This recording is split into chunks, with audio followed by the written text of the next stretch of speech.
Evet, hepinizi burada görmek çok güzel.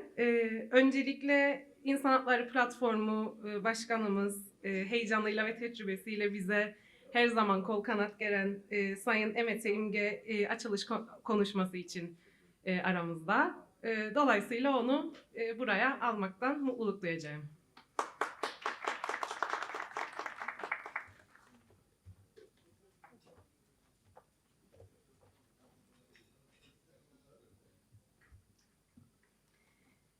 Değerli misafirler, değerli yol arkadaşlarım, Zor Zamanlarda İnsan Hakları konulu konferansa hepiniz hoş geldiniz. İnsan Hakları Platformu 1,5 yıl önce Queer Kıbrıs Derneği, Evrensel Hasta Hakları, Mülteci Hakları, Sivil Toplum İnisiyatifi ve Kıbrıslı Türk İnsan Hakları Vakfı'nın ortak çabalarıyla bir araya geldi. Bizler evrensel insan hak ve özgürlüklerinin herkes için erişilebilir, güvence altında olduğu, etkin bir şekilde yasal ve idari mekanizmalar ile korunduğu ve sürekli geliştirildiği eşitlikçi, adil, demokratik ve kapsayıcı bir dünya hayal ettik. Ortak hayallerimize 3. Toplum Forumu ve Pozitif Düşün İnisiyatifinin katılımıyla platform hak temelli çalışmalar yapan 7 sivil toplum örgütünün ortak akıl, işbirliği ve dayanışması ile faaliyetlerini sürdürmektedir. Platformun çalışmaları İnsan Hakları Platformu projesi kapsamında Queer Kıbrıs Derneği, Mülteci Hakları Derneği, Kıbrıs Türk İnsan Hakları Vakfı ve Sivil Toplum İnisiyatifi Derneği tarafından yürütülmektedir. Bu proje Avrupa Birliği tarafından 2 yıl sürecek şekilde fonlanmıştır. Halihazırda insan hakları temelli çalışan ve farklı tematik alanlarda kendi faaliyetlerini etkin bir şekilde sürdüren 7 sivil toplum örgütünün neden tekrardan bir araya gelme ihtiyacı duyduğunu belki merak ediyorsunuz. Ülkemizde hangi gerçekler karşısında örgütlerimizin sahip olduğu farklı tematik alanlardaki kapasite ve uzmanlıklarını ortaya koyarak dayanışma ve işbirliği yapmak isteği gösterdiğini belki bilmek istersiniz diye kısaca bir açıklama yapmak istiyorum. Altını çizmem gerekir ki Kıbrıs'ın kuzeyinde toplumun farklı dinamiklerine işlemiş ve etkilerini olumsuz yönde ortaya koyan hak ihlalleri vardır. Hak ihlallerini ortaya çıkaran ve ihlallerin önlenememesinin altında yatan bazı gerçekler ise yasama, yürütme ve yargının insan hakları bakış açısını temel almaması, yasaların uluslararası yasalar ile uyumsuzluğu, Kıbrıs'ın kuzey kesiminin uluslararası hak izleme mekanizmalarına dahil olmaması, ekonomik ve siyasi sıkıntıların yaşattığı olumsuzluklar, sistematik ve şeffaf karar alma süreçlerinin kurulmamış olması, sivil toplum örgütlerinin yaşadığı kaynak sıkıntıları ve uluslararası örgütler ile irtibat kurmada yaşanılan sıkıntılar.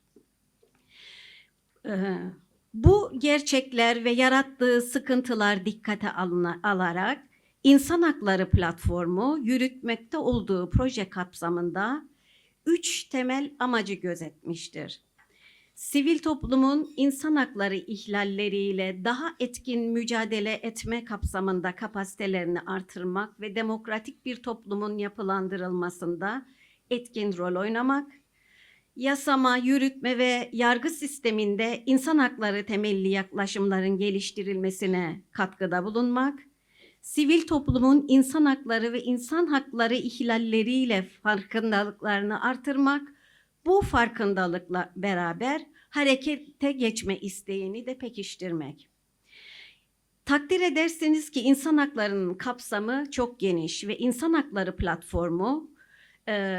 Platformu oluşturan örgütlerin deneyim ve kapasitelerini gözeterek projenin kapsamını 5 tematik alanda oluşturmuştur. Bunlar insan ticaretiyle mücadele, LGBTİ hakları, demokratik haklar, mülteci hakları ve işkence yasağı ve alıkonma koşulları.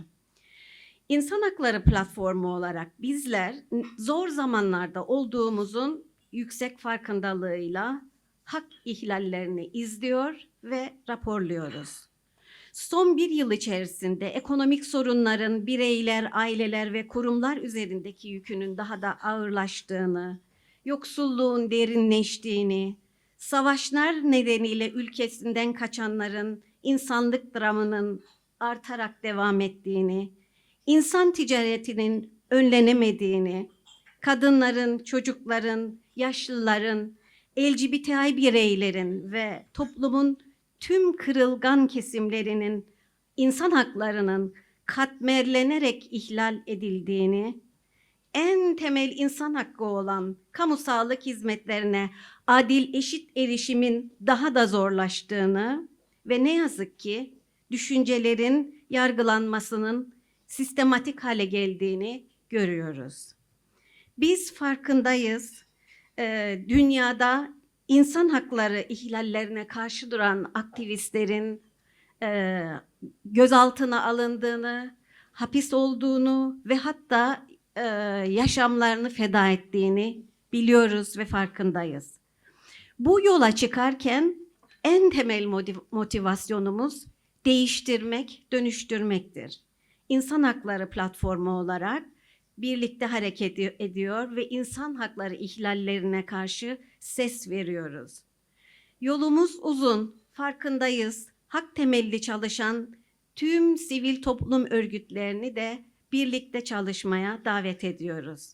Sözlerime son verirken bu konferansın gerçekleşmesine her türlü desteği veren, emek veren platform üyeleri adına platform üyeleri adına çok çok teşekkür eder.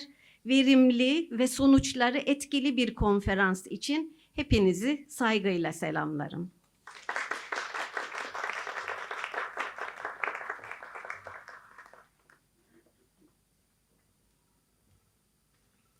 Sevgili Mehmet Eğimge konuşması için çok teşekkürler. İkinci açılış konuşmasını yapmak için Avrupa Komisyonu İşbirliği Müdürü Stefan Simosas'ı huzurlarınızda kürsüye davet ediyorum.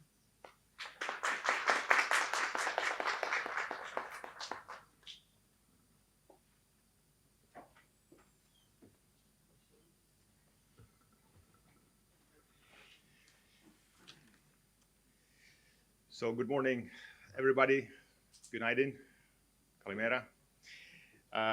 I'm also very happy and honored to be here today at this conference, Human Rights in Challenging Times, which is organized indeed by the Human Rights Platform.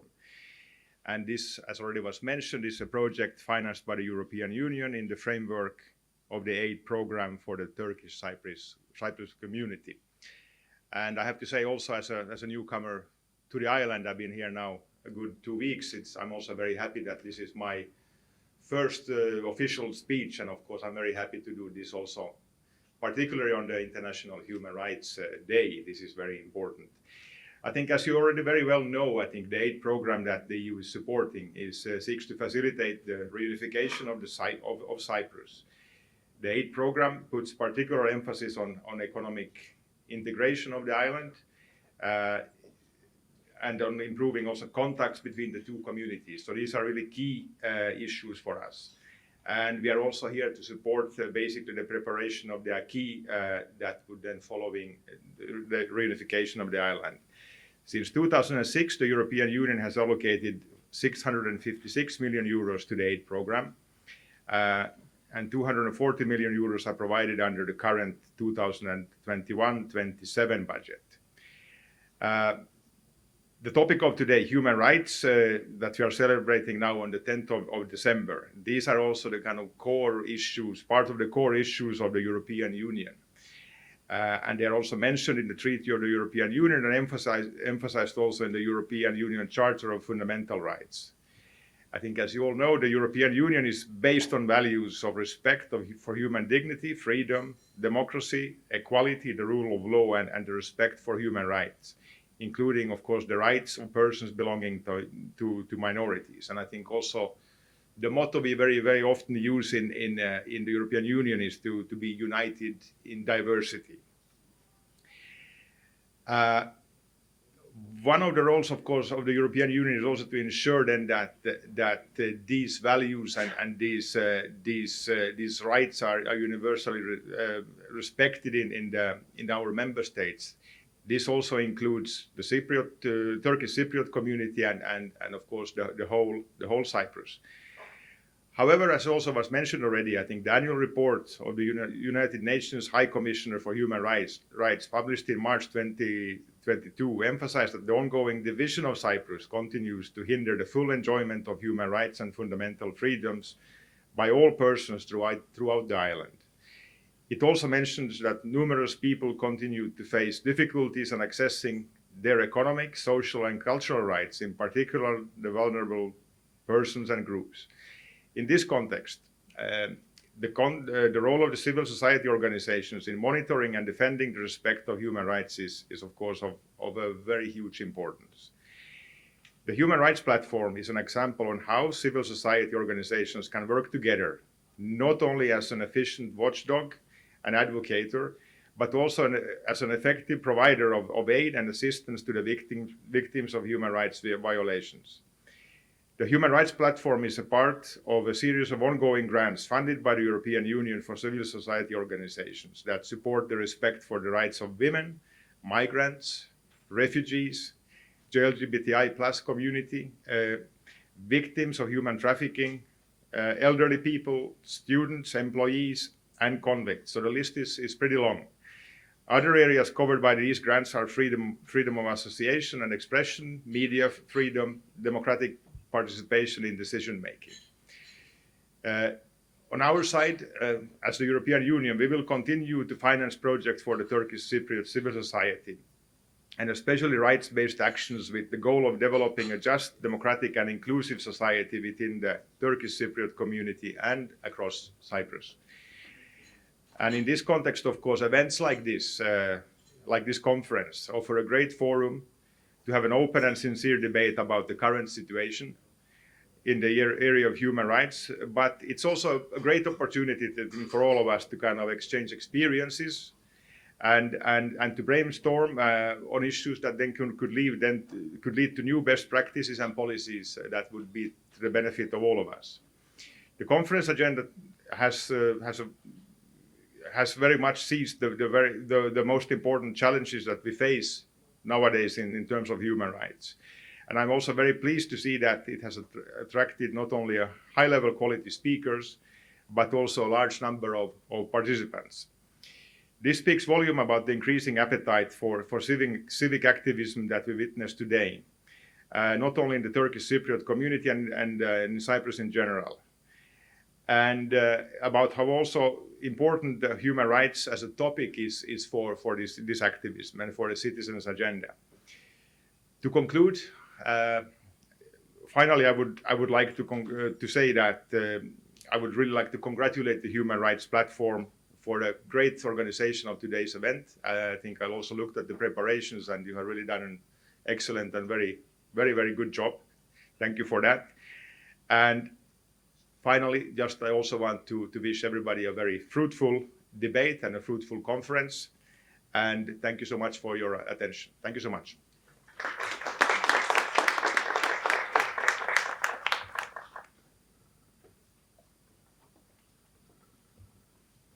Bu özel günde yaptığı kıymetli konuşma için Sayın Stefan Simosas'a çok teşekkür ederiz. İlk keynote speech'imizi vermek üzere adanın ilk insan hakları avukatı ve aktivistlerinden benim de kıymetli meslek büyüğüm olan Sayın Avukat Emine Çolak'ı huzurlarınızda kürsüye davet ediyorum.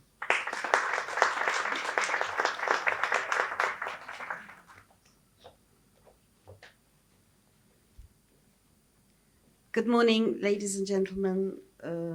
It's indeed a pleasure and an honor to be here today as someone indeed who has been involved in this field for some years. And as a keynote speaker, I just wanted to give you a little snapshot, or as the young people nowadays say, a soundbite of my own personal experience in this field and challenges that we've had to deal with. And some of the points I raise, I'm happy to see from the program will be expanded during the day I look forward to listening to those.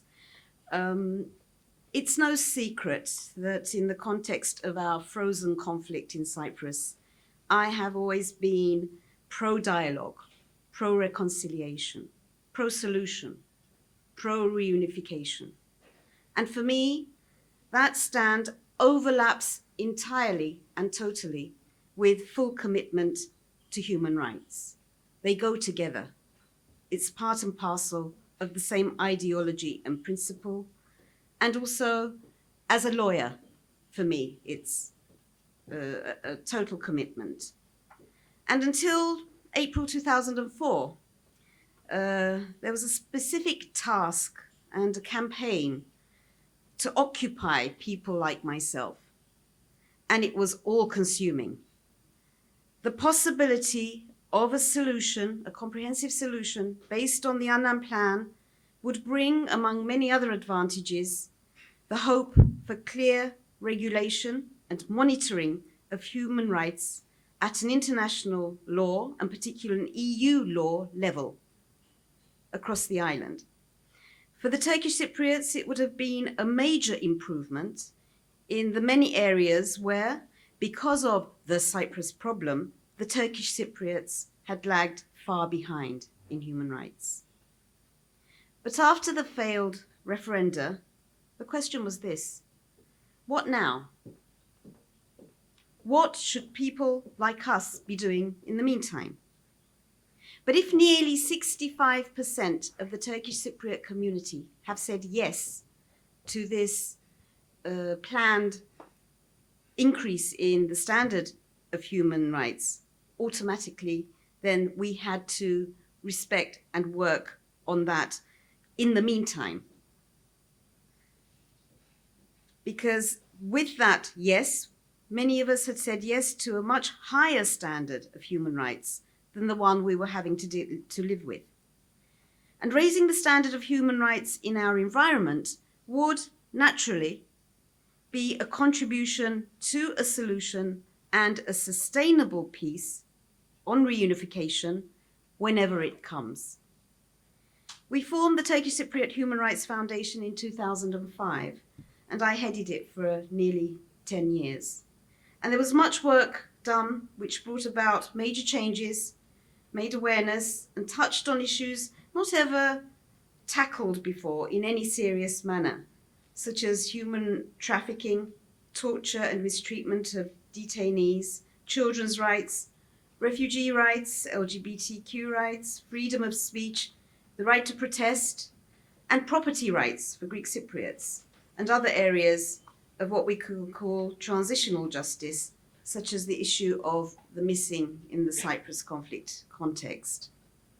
Now, the challenge involved are not so much related maybe to the times as the heading of this event, but to the conditions for my own community.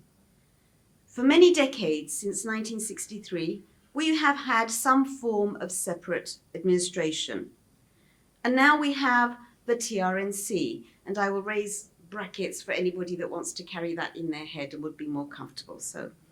And whatever your personal views on the establishment, the validity, the functioning, or the continuation of the TRNC, from the human rights point of view, we have to accept this fact. However imperfect, however internationally unrecognized, the TRNC is the vessel through which the rule of law and bureaucracy is handled in the everyday lives of anyone in this part of the island, including human rights. Human rights in this territory are primarily something that the Turkish Cypriots will or will not legislate, implement, and monitor, basically for themselves, basically unilaterally. The present constitution, passed in 1984, incorporates a reasonable standard of human rights for its time, and most importantly, it clearly states that the European Convention on Human Rights and the precedents of the court are binding on our domestic law. And this is at least one guarantee of a level of international standards in human rights that we can work with. But non-recognition means that this state, this entity, cannot be a signatory to international treaties that reinforce and expand human rights. But political will allowing, our parliament can pass laws unilaterally which incorporate such treaty rights into our domestic law. And just to give you an example, for example, our Law 5 of 1999 is the law approving the Convention Against All Forms of Discrimination Against Women. Women activists will know this as CEDAW. So we cannot be a signatory, but we have imported it into our domestic law with a law through Parliament. Similarly, Law 6 of 96 is the law approving the Convention on the Rights of the Child. Again, this makes that body of rights a part of your domestic law, and you can invoke it before a court. So that a Turkish Cypriot can raise these rights and rely on them, and in any court case for the individual through lawyers like myself. And they are binding, and they do aim to protect human rights. And this is admirable. This is really good news. Now the bad news. It's not enough.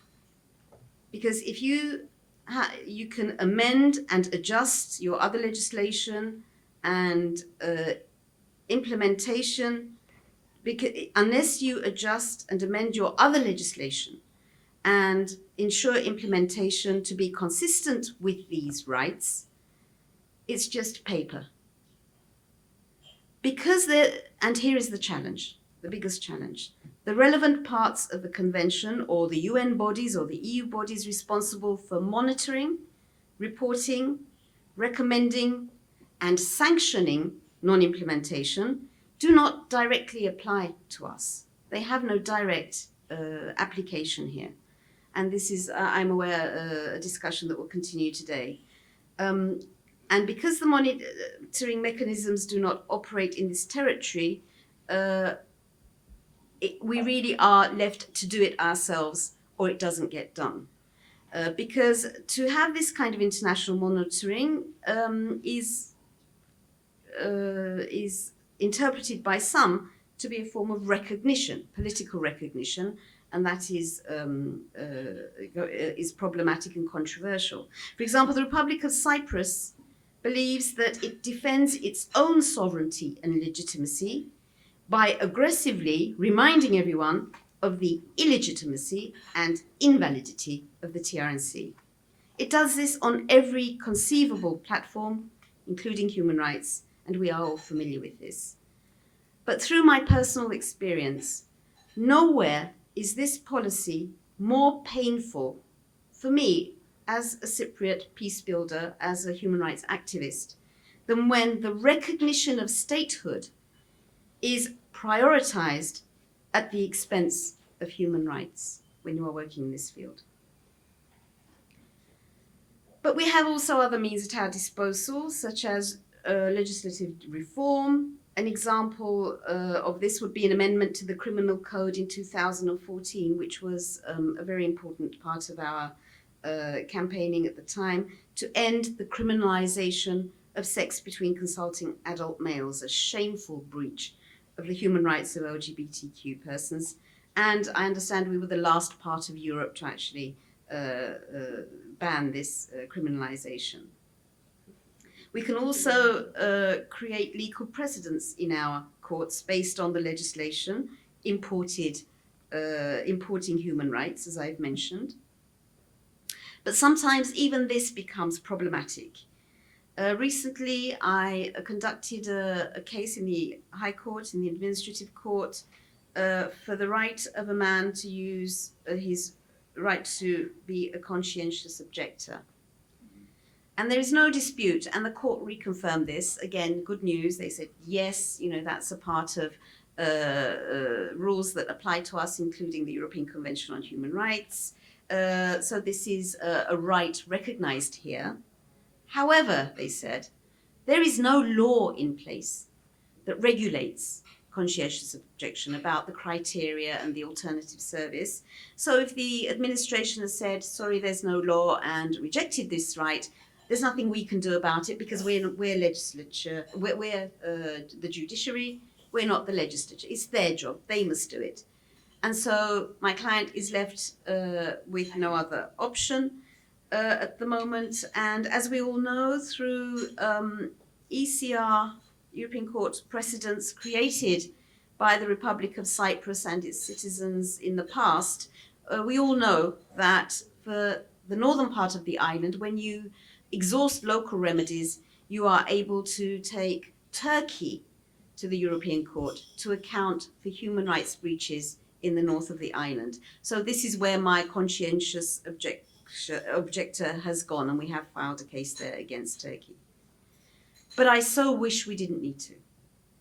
And I know we have MPs also among us, and this is for them, that despite the conflict and the Cyprus problem and the challenges, as Turkish Cypriots, we could take our respect for human rights that one important step further and complete the task of revising legislation and bureaucracy in line with the rules that we claim to have incorporated into our domestic law in terms of human rights.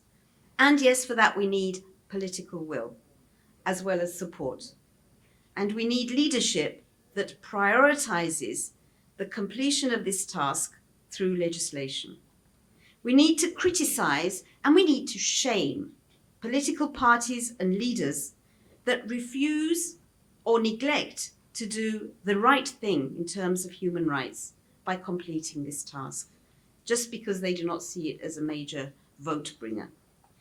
And as for bringing in votes, that's where we come in as citizens. It's for activists like us to keep awareness and sensitivity for human rights at as high a level as we possibly can, so that it generates the attention of voters and is seen by them and is a demand of them as an important element in living in a civilized society. Whether your state has political recognition or not, whether conditions or times are conducive or not. Because for human rights, there could be challenges and there could be reasons why you're lagging behind, but nothing should be an excuse or a reason to neglect the maximum standard you can achieve. Thank you.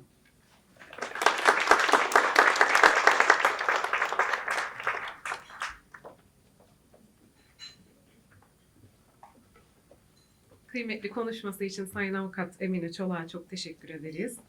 Yine adamızın ilk insan hakları avukatlarından ve aktivistlerinden, aynı zamanda bugünlerde Güney'deki Cumhurbaşkanlığı seçimlerinde aday olarak da yer alan Sayın Avukat Akileas Dimitriadis'i huzurlarınızda kürsüye davet ediyorum.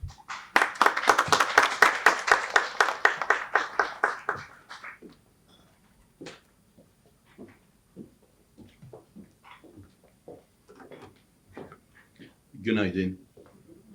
Good morning. Dear friends, ladies and gentlemen, thank you very much for this invitation. I am honored to be here, and I am very hopeful that this will be one of many such discussions. I'd like to thank the Human Rights Platform for taking the risk to invite me. I'd like to thank the EU for sponsoring, and I'd like to thank Emine for an inspiring and personal speech that she gave today. I know what she said is true. I know what she said is what she feels. And dare I say that I feel too the same things. This is one island, my fellow compatriots, and we have to put it together. It has a long way to go. Mistakes have been made, but we have no choice. We can only do better. I'm not going to get into politics because we're going to spend days on this one. So we're going to talk about something which is dear to my heart, and that is a truth commission for Cyprus. For me, a truth commission is very important because truth is the foundation of any civilized society. And lack of truth deprives you of a solid foundation upon which to build, live, and prosper. So truth is important. I want to talk about truth both on a bicommunal level and on a monocommunal level. The objective is to do it bicommunally. But if we cannot pull it together for whatever reason is on the ground, we can start on a monocommunal level. So everything that I will try and present to you in about 10 minutes, so don't panic, I won't be here for long, applies both to a monocommunal truth commission as to a bicommunal truth commission.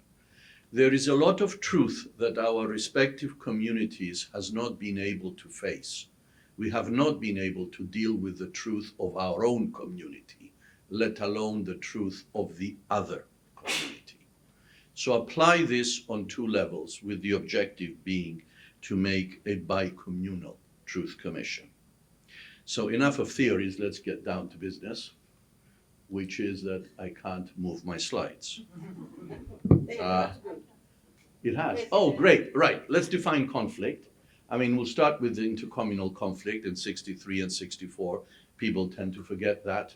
I will give the legal term, Turkish effective control. We can have an invasion and we can have a peacekeeping operation. You can decide which one you want. It is irrelevant for the purposes of this exercise because violence took place, death took place, disappearance took place.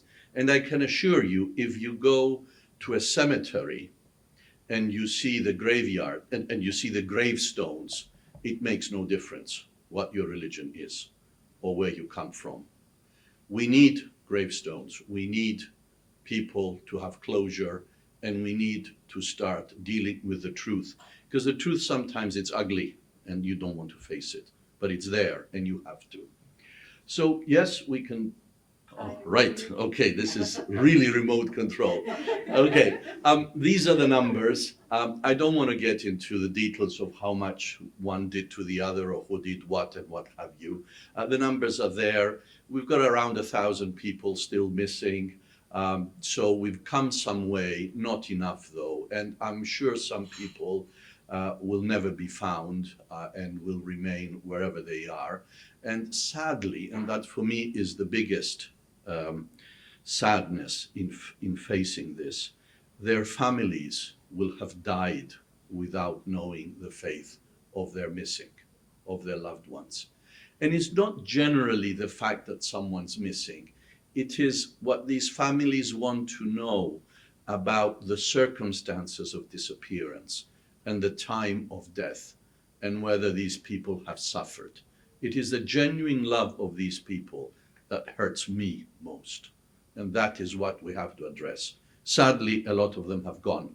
And so our exercise will not be completed. But for the ones that have remained, and in the name of truth, we have to move on because we really have to get it right this time. So what do we have about missing? I will deal with the missing only, not that I degrade in any way others who have suffered in these conflicts. But I will concentrate on that because I have a plan and I'd like to be specific and I'd like to be effective. So we've got the Committee on Missing Persons. They're doing a job. They're there since 1981 because the UN General Assembly mandate gave it to us. And make a note of that because this is not Security Council. This is General Assembly. It can do investigations. It can do exhumations. But it cannot give any explanation as to the circumstances of death. So they will give you the remains, you will get 2 bullets in the skull, and the report will say death because of bullet wounds. Well, thank you very much, that's not enough. I will not take this. But it's not the CMP's fault, it's the fault of the mandate.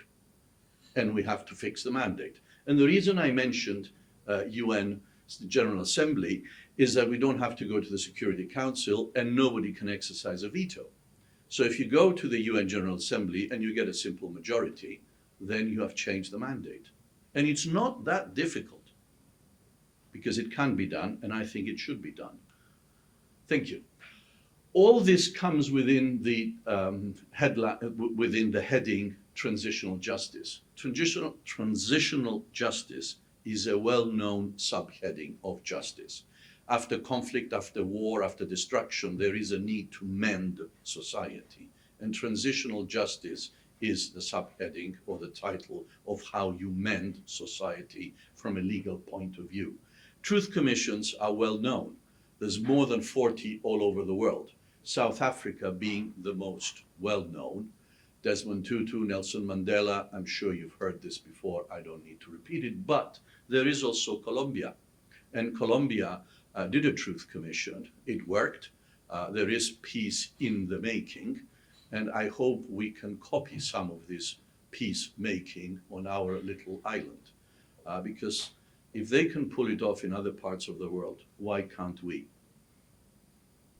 Thank you. So what's the proposal? The proposal is to upgrade the CMP. The CMP is running out of business. They're running campaigns asking for information. They do not have information anymore. Yet they're sitting there. There is a third member. There are the two members from each community, and they work. And this working can be upgraded into a bicommunal truth commission. I say bicommunal because that's my objective. I will remind you that we can do this monocommunally. There is nothing stopping either community from setting off on this exercise, either through parliament or through a system of informal arrangements. And this can be done. How do you work the Truth Commission? Well, the idea of a Truth Commission is that in exchange of information, you are not criminally prosecuted. That's the deal. The deal is that society has said, even though you've been engaged in acts which were terrible, killing, torture, and forced disappearance, we will not put you in jail because society, as part of the transitional justice, has decided not to prosecute you if and only if you express remorse, because that's obvious. You really have to come out clean and say, yes, I did it. I am so sorry. This is what happened in 63, 64, 74, whatever date you like. And then give the information, which has to be reasonable. It has to be serious information that is worthy your immunity. Because essentially, you are buying your immunity in exchange of a service to the community, that of providing the truth and giving closure to a family that has been involved. So let me give you the dilemma. Truth for immunity. Is that a good deal? And you have to think about the good deal, because a good deal depends on the time the sale is on. If the sale is 50 years later, 60 years later, maybe it is worth doing. The most interesting thing, though, is you don't have to decide. You do not have to decide whether immunity should be given in exchange of truth, because others have decided for you. Since 1990, both attorney generals on both sides of the Green Line have undertaken the responsibility as head of the prosecution service of each side not to commence criminal prosecutions for people who have given evidence at the CMP. So if you go to the CMP and you say, yes, I did it, I killed this person and all that terrible things you did, the CMP will investigate, carry out, but it will not give that information to the authorities, nor will the authorities allow a criminal prosecution, if it has commenced, say, privately, to continue. They will file a nolle prosequi, they will stop the prosecution. So you have a de facto immunity. That means you don't need to decide this question. So the biggest question in the exercise has already been decided for you 32 years ago, and you didn't even know about it. This is the sadness of it. Now, this immunity only covers criminal and is de facto. Can we take it? Yeah. Three steps to set it up. This immunity only covers criminal law. We need to expand it so that it covers civil law, administrative law, and de facto criminal law. I do not want to be at the discretion of any attorney general whether a prosecution will be stopped. If you fulfill certain criteria, and I'll come to those in a minute, you will be entitled to prosecution. So you will know, as a matter of rule of law, what will be the trajectory of your case. So 3 simple steps. Amend the CMP terms of reference. I've said it before, I will repeat it now. It's not that difficult. UN General Assembly, simple majority, no veto, no Security Council resolution. Why don't we do it? Why don't we prepare the draft how that should be amended? And you can get on truthnow.org and you can see some yellow lines which have amended the terms of reference. And what we want is for the CMP to be able to carry out an investigation, to give reasons and explain what has happened, and it will not carry out any criminal prosecution. It will be a fact-finding mission. That will be the objective of the CMP. So I would walk in, I'd give the evidence, I'd get my immunity, and then they would go off, dig up, and find the remains if they can, or if there's anyone alive that cares. Because that's the big issue. People are dying. Second, amend the evidence law. Courtesy British colonial power, we have the same criminal law, that has the same evidence law that has remained there on the statute book.